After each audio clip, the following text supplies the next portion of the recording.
ಇಂದೇ ಡೌನ್ಲೋಡ್ ಮಾಡಿ ಮತ್ತು ನಿಮ್ಮ ನೆಚ್ಚಿನ ಶೋಗಳನ್ನು ಆನಂದಿಸಿ.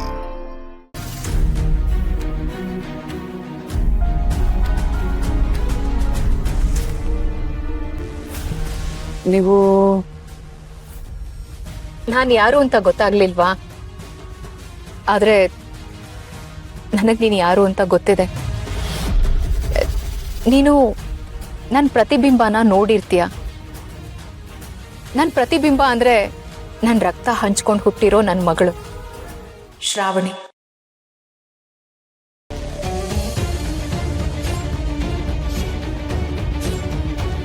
ಅಂದ್ರೆ ನಂದಿನಿ ಅಮ್ಮವರು?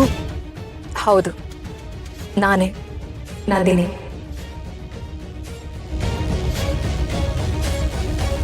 ಅಮ್ಮ,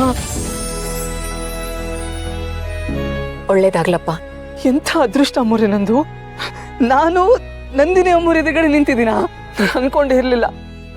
ಹೌದು ಸುಬ್ಬು, ನಾನೇ ನಿನ್ ಮುಂದೆ ನಿಂತಿರೋದು. ಶ್ರಾವಣಿ ಮೇಡಮು ನಿಮ್ಗೋಸ್ಕರ ತಪಸ್ ಮಾಡ್ತಿದ್ದಾರೆ ಅಮ್ಮವ್ರೆ.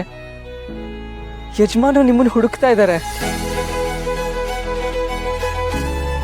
ಅಪ್ಪನ ಬಾಯಲ್ಲಿ ನಾನು ನಿಮ್ ಬಗ್ಗೆ ತುಂಬಾ ಕೇಳಿದ್ದೀನಿ. ನೀವಿದ್ದೀರಾ ಅಂತ ನನಗೆ ಗೊತ್ತೇ ಇರ್ಲಿಲ್ಲ. ಅವರು ಹೇಳಿರ್ಲಿಲ್ಲ. ಇವತ್ತು ನೋಡಿ ನಿಮ್ಮನ್ನ ಭೇಟಿ ಆಗಕ್ಕೆ ಕಳ್ಸಿದ್ದಾರೆ. ಸುಬ್ಬು, ಪದ್ದು ನಿನ್ನನ್ನ ಕಳ್ಸಿರೋದಲ್ಲ, ನಾನೇ ಪದ್ದುಗ್ ಹೇಳಿ ನಿನ್ನನ್ನ ಕರ್ಸ್ಕೊಂಡಿರೋದು. ಗೊತ್ತು ಅಮ್ಮರೆ, ನಿಮ್ ಧೈರ್ಯ, ನಿಮ್ ನಿರ್ಧಾರಗಳು, ನಿಮ್ ಜೀವನದ ಬಗ್ಗೆ ಬಹಳಷ್ಟು ಕೇಳಿದ್ದೀನಿ ನಾನು. ನೀವ್ ಅಂದ್ಕೊಂಡಿದ್ ಮಾಡೋ ಅಂತ ಛಲಗಾತಿ ಅಂತ ಅಪ್ಪ ಎಷ್ಟೊಂದ್ಸಲಿ ಹೇಳ್ತಾ ಇದ್ರು. ನೀವು ಎಲ್ರೂ ಯಾಕೆ ಬಿಟ್ಟು ಹೋದ್ರಿ ಅಮ್ಮೋರೆ? ನೀವು ನನಗೆ ಪತ್ರ ಬರ್ದಿದ್ರಲ್ಲ, ಅದನ್ನ ಓದಿದಾಗ ನನಗೆ ಮನಸ್ಸು ಭಾರ ಆಗೋಯ್ತಮ್ಮ. ಆದ್ರೆ ಈಗ ನೀವು ನನ್ನ ಎದುರುಗಡೆ ನಿಂತಿದ್ದೀರಾ. ನನಗೇನು ಮಾತಾಡಬೇಕು, ಏನು ಬಿಡಬೇಕು ಒಂದು ಗೊತ್ತಾಗ್ತಾ ಇಲ್ಲ. ಸೀತಾ ಮತ್ತೆ ಎದುರುಗಡೆ ನಿಂತಂಗೆ ಆಗ್ತಾ ಇದೆ ನನಗೆ.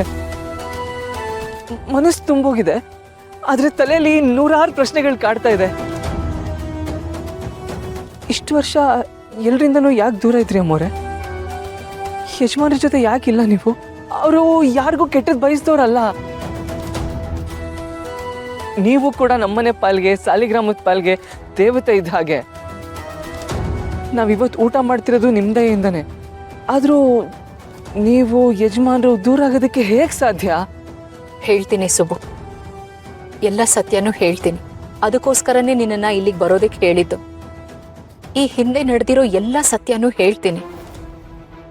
ನಾನು ನಿಮ್ಮ ಯಜಮಾನರು ದೂರ ಆಗೋದಿಕ್ಕೆ ನಾನೇನೋ ತಪ್ಪು ಮಾಡಿದ್ದೀನಿ ಅನ್ನೋ ಕಾರಣ ಆಗ್ಲಿ, ಅಥವಾ ನಿಮ್ಮ ಯಜಮಾನ್ರೇನೋ ತಪ್ಪು ಮಾಡಿದ್ದಾರೆ ಅನ್ನೋದು ಕಾರಣ ಅಲ್ಲ. ಪ್ರಾಣಕ್ಕಿಂತ ಹೆಚ್ಚಾಗಿ ಪ್ರೀತಿಸ್ತಾ ಇದ್ವಿ. ಅಗ್ನಿ ಸಾಕ್ಷಿಯಾಗಿ ನನ್ನ ಕುತ್ತಿಗೆಗೆ ತಾಳಿ ಕಟ್ಟಿದ್ದಾರೆ. ಪ್ರೀತಿಗೋಸ್ಕರ ಪ್ರಪಂಚನ ಎದುರಿಸೋದಕ್ಕೆ ಸಿದ್ಧವಾಗಿದ್ದೆ. ನಮ್ಮ ಪ್ರೀತಿ ಫಲವಾಗಿ ಹುಟ್ಟಿದ್ದೆ ಶ್ರಾವಣಿ. ಆಮೇಲೆ ಆಮೇಲೆ ಆಮೇಲೆ ಏನಾಯ್ತಮ್ಮವ್ರೆ? ಅಷ್ಟು ಖುಷಿಯಾಗಿದ್ದಿದ್ದು ನಿಮ್ಮ ಸಂಸಾರ ಯಾಕೆ ಹೀಗಾಯ್ತು?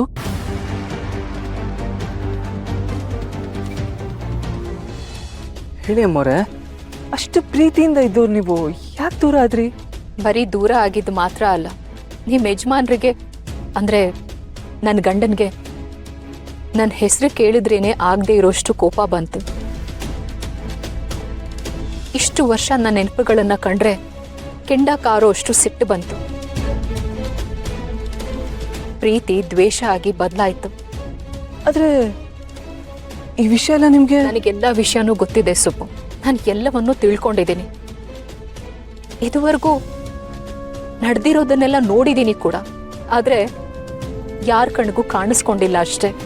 ಅದೇ ಅಮ್ಮವ್ರೆ, ಯಾಕೆ ಹಾಗೆ ಮಾಡಿದ್ರಿ? ಶ್ರಾವಣಿ ಮೇಡಮ್ ಇಂದ ಯಾಕೆ ದೂರ ಆದ್ರಿ? ಅಲ್ಲ, ಯಜಮಾನ್ರಿಗೆ ನಿಮ್ಮೇಲೆ ಯಾಕೆ ಅಷ್ಟು ಕೋಪ? ಅದಕ್ಕೆ ಬಲವಾದ ಕಾರಣ ಇದೆ ಸುಬ್ಬು.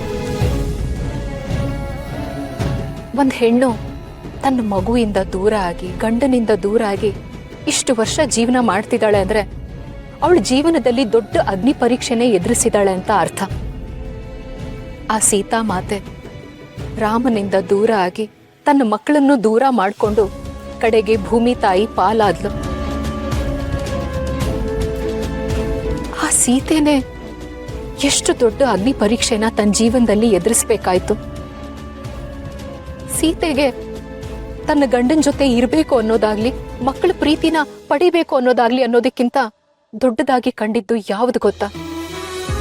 ತನ್ನ ಮೇಲ್ ಬಂದಿರೋ ಅಪವಾದನ ಸುಳ್ಳು ಅಂತ ಸಾಬೀತ್ ಮಾಡೋದು. ಒಂದ್ ಹೆಣ್ಣು ಎಂತ ಕಷ್ಟ ಬೇಕಾದ್ರೂ ಸಹಿಸ್ಕೋತಾಳೆ, ಆದ್ರೆ ಕಳಂಕನಲ್ಲ ಸುಬ್ಬು. ಅಮ್ಮೋರೆ, ಹೌದು ಸುಬ್ಬು, ಇದಕ್ಕೆಲ್ಲ ಕಾರಣ ಆ ವಿಜಯಾಂಬಿಕಾ.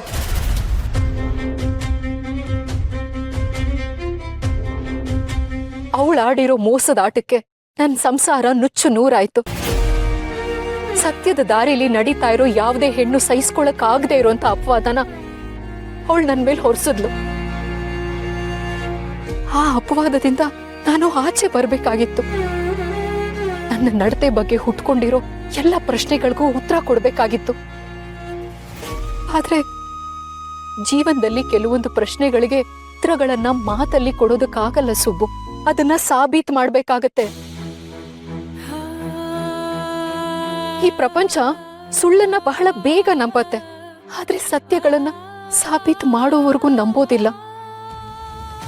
ಅದೇ ಕಾರಣಕ್ಕೆ ಆ ಸೀತೆ ಅಗ್ನಿ ಪರೀಕ್ಷೆನ ಎದುರಿಸ್ಬೇಕಾಯ್ತು. ನನ್ನ ಜೀವನನೂ ಅಗ್ನಿ ಪರೀಕ್ಷೆ ಆಯ್ತು. ಗಂಡನಿಂದ ದೂರ ಆಗ್ಬೇಕಾಯ್ತು. ಮಕ್ಕಳನ್ನ ತಬ್ಲಿ ಮಾಡ್ಬೇಕಾಯ್ತು. ಈ ಎಲ್ಲ ನೋವುಗಳಿಗಿಂತ ಹೆಚ್ಚಾಗಿ ಆ ಕಳಂಕ ಹೊತ್ಕೊಂಡು ಅವ್ರ ಜೊತೆ ಇರೋದು ತಪ್ಪು ಅನ್ನಿಸ್ತು. ನನ್ನ ಮಗಳಿಗೆ ನನ್ನ ತಾಯಿಯಿಂದ ದೂರ ಆದೆ ಅನ್ನೋದಕ್ಕಿಂತ ತಾಯಿ ಮೇಲ್ ಬಂದಿರೋ ಕಳಂಕ ಕೆಟ್ಟದ್ದು ಅನ್ನಿಸ್ಬಾರ್ದು ಅಲ್ವಾ? ನಿಜ ಅಮ್ಮೋರೆ. ಇದು ಸಾಲದು ಅಂತ ಆ ವಿಜಯಾಂಬಿಕಾಯಿಂದ ನನ್ನ ಜೀವಕ್ಕೆ ತೊಂದರೆ ಎದುರಾಯ್ತು. ದೇವ್ರ ದಯೆ ಸುಬ್ಬು, ನನ್ನ ಪ್ರಾಣಕ್ಕೇನೂ ಆಗ್ಲಿಲ್ಲ. ನನಗೆ ನನ್ನ ಪ್ರಾಣಕ್ಕೇನಾದ್ರೂ ಆಗ್ಬಿಡತ್ತೆ ಅನ್ನೋ ಭಯಕ್ಕಿಂತ ಹೆಚ್ಚಾಗಿ ಈ ಅಪವಾದ ಹೊತ್ಕೊಂಡ್ ಸತ್ರೆ ಈ ಅಪವಾದ ಶಾಶ್ವತವಾಗಿ ಉಳ್ಕೊಂಡ್ ಬಿಡತ್ತಲ್ಲ ಅನ್ನೋ ಆತಂಕನೇ ಜಾಸ್ತಿ ಇತ್ತು. ಅದಕ್ಕೋಸ್ಕರ ನಾನು ಬದುಕ್ಬೇಕಾಗಿತ್ತು. ನನ್ನ ಮೇಲೆ ಬಂದಿರೋ ಅಪವಾದಗಳೆಲ್ಲ ಸುಳ್ಳು ಅಂತ ಸಾಬೀತ್ ಮಾಡೋದಕ್ಕೆ ನಾನು ಬದುಕ್ಬೇಕಾಗಿತ್ತು. ಅದಕ್ಕೋಸ್ಕರ ನಾನು ನನ್ನ ಪ್ರಾಣನೇ ಪಣವಾಗಿಟ್ಟೆ ಸುಬ್ಬು. ಇಷ್ಟು ವರ್ಷ ನನ್ನ ಮಗಳು ನನ್ನಿಂದ ದೂರ ಆಗಿ ಅನುಭವಿಸಿರೋದಕ್ಕಿಂತ ಹೆಚ್ಚಾಗಿ ನನ್ನ ಮಗಳಿಂದ ದೂರ ಆಗಿ ನಾನು ಆ ನೋವು ಅನುಭವಿಸಿದ್ದೀನಿ ಸುಬ್ಬು. ನನ್ನ ಕಂದನ್ನ ಒಂದು ದಿನಾನು ನನ್ನ ಮಡ್ಲಲ್ಲಿ ಮಲಗಿಸ್ಕೊಳ್ಳೋದಕ್ಕಾಗ್ಲಿಲ್ವಲ್ಲ ಅನ್ನೋ ನೋವನ್ನ ಪ್ರತಿದಿನ ಅನುಭವಿಸಿದ್ದೀನಿ, ಒದ್ದಾಡಿದ್ದೀನಿ. ಆ ಒದ್ದಾಟಕ್ಕೆಲ್ಲ ಉತ್ತರ ಸಿಗ್ಬೇಕು ಸುಬ್ಬು. ನನ್ನ ನೋವುಗಳಿಗೆಲ್ಲ ಪ್ರತಿಫಲ ಸಿಗಬೇಕು. ಇಷ್ಟು ವರ್ಷ ನಾನು ಅನುಭವಿಸಿದ ಅವಮಾನ, ಈ ಅಪವಾದಗಳು, ಆಪಾದನೆಗಳು, ಇದೆಲ್ಲದಕ್ಕೂ ಒಂದು ಅಂತ್ಯ ಹಾಡಬೇಕು. ನಿಜ ಅಮ್ಮೋರೆ, ಸತ್ಯ ಏನು ಅಂತ ಆದಷ್ಟು ಬೇಗ ಇಡೀ ಜಗತ್ತಿಗೆ ಗೊತ್ತಾಗ್ಬೇಕು. ನಿಮ್ ತ್ಯಾಗಕ್ಕೆ ಅರ್ಥ ಸಿಗ್ಲೇಬೇಕು ಅಮ್ಮೋರೆ.